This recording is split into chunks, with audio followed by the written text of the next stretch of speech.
Welcome to solverfy.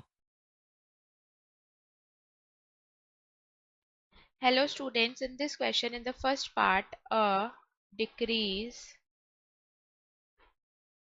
in technological advancement in leading industries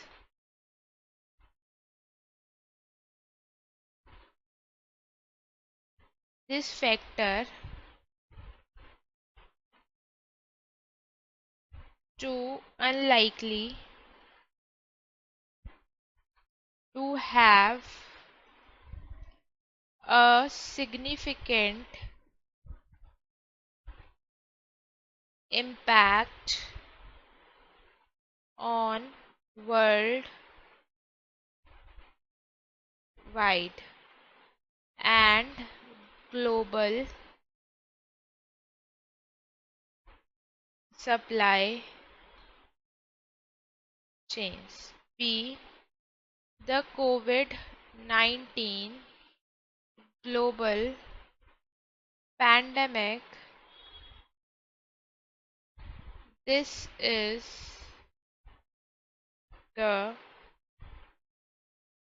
correct answer. The COVID-19 pandemic